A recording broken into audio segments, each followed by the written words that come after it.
back here on Earth, and in the Middle East, Egyptian officials are saying negotiations between Israel and Hamas to reach a ceasefire and hostage deal achieved significant progress in Cairo this weekend. Egypt, Qatar, and key Israeli ally, the United States, have mediated previous rounds of negotiations, but a deal has remained difficult to achieve. While Qatari and Hamas delegations have left Cairo, they're, however, expected to return within 2 days to finalize the terms of the agreement. On the other hand, United States and Israeli delegations are expected to continue consultations over the next 48 hours. Hamas says it would like to see a complete cessation of aggression. The group has also reiterated its demands, including a withdrawal of Israeli troops from Gaza, the return of displaced Palestinians to their homes, a reconstruction of the damage in Gaza from Israel's military, and the completion of a prisoner exchange deal involving a mutual release of Palestinian prisoners in exchange for Israeli hostages held in Gaza. Israel has repeatedly called Hamas demands delusional.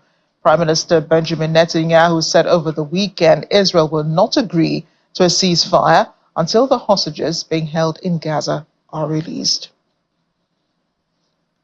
Thousands of displaced people are returning to their homes in Khan Younis after Israeli forces pulled out of the southern city.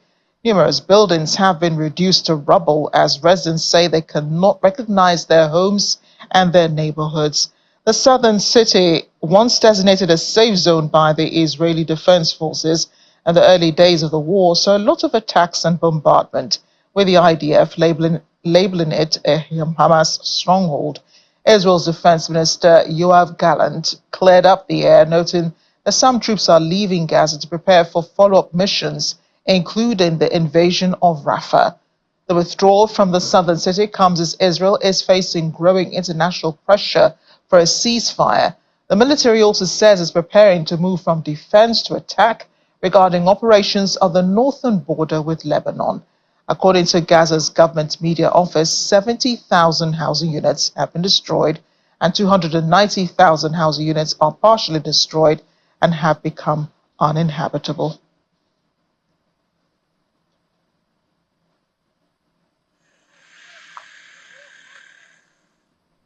Meanwhile, the team of World Health Organization has visited Gaza's Al-Shifa hospital following Israel's withdrawal from the besieged medical facility. Al-Shifa was once the backbone of the health system in Gaza. It's now ineffective as most of the hospital building complex have been destroyed and many assets damaged or reduced to ashes.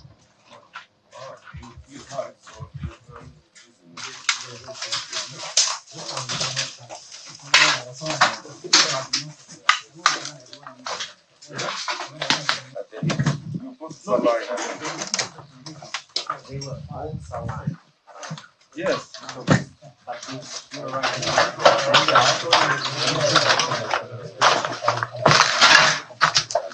It is there. So we are working on it, and once we have a first draft, I will share with Abdul Nasser. But only program. Here I am in what remains of the emergency room of the biggest hospital of Gaza, Al-Shifa.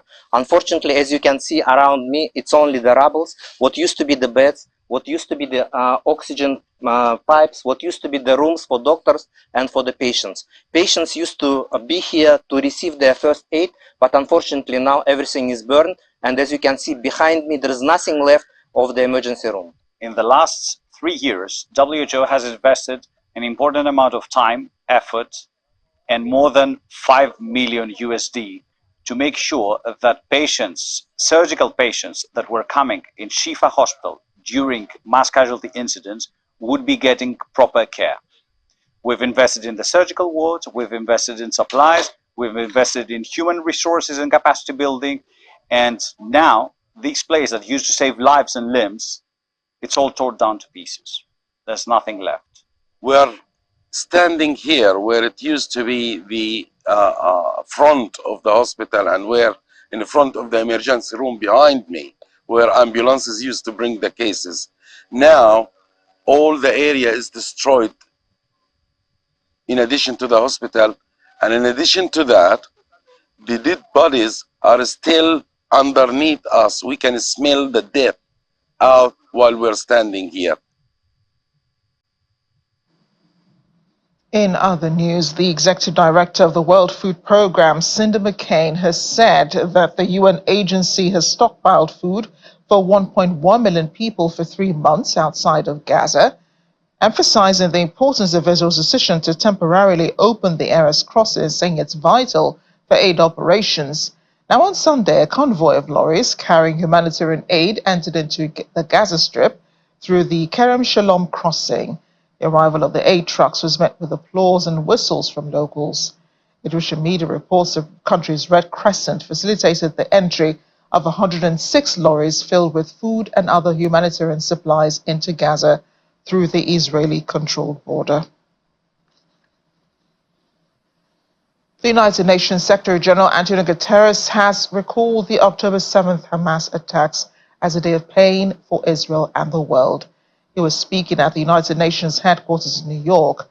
The UN chief condemned the use of sexual violence as a weapon of war.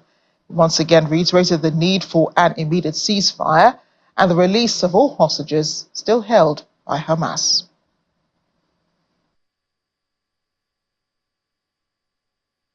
The 7th of October is a day of pain for Israel and the world.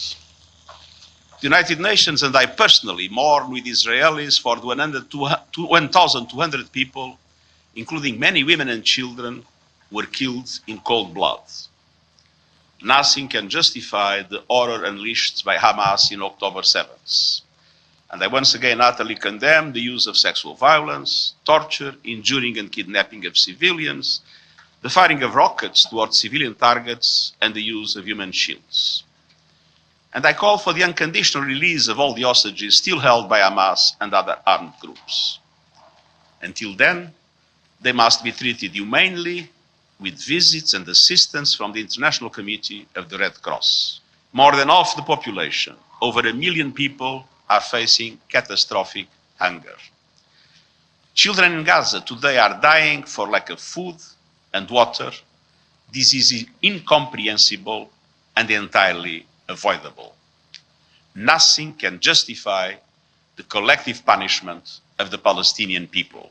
I'm also deeply troubled by reports that the Israeli military's bombing campaign includes artificial intelligence as a tool in the identification of targets, particularly in densely populated residential areas, resulting in a high level of civilian casualties.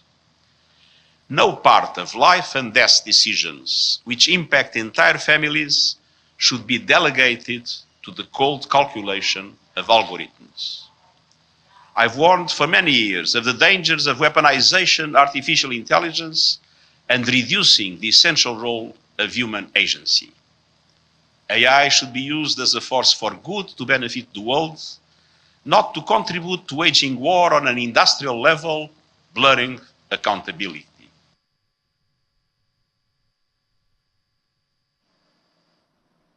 Anti-government protests are continuing in Israel. Hundreds taken to the streets of Jerusalem on Sunday, demanding the release and return of the remaining hostages held by Hamas. Protesters held Israeli flags, banners, and photos of the hostages, chanting slogans stressing the only war to achieve peace, or the only way to achieve peace, is to stop the war.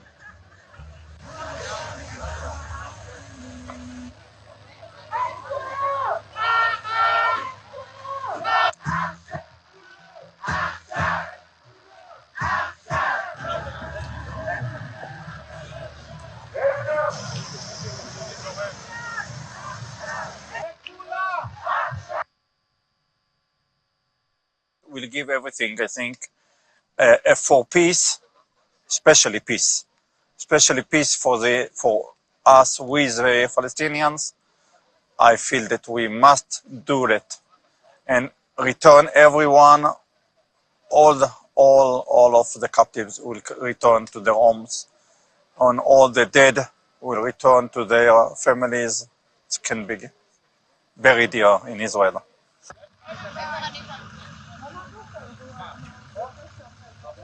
There will be no voluntary end by this government. Only if Europe and America will wake up and stop sending arms, and because this will not happen by itself. No way, no way, it will not, unfortunately.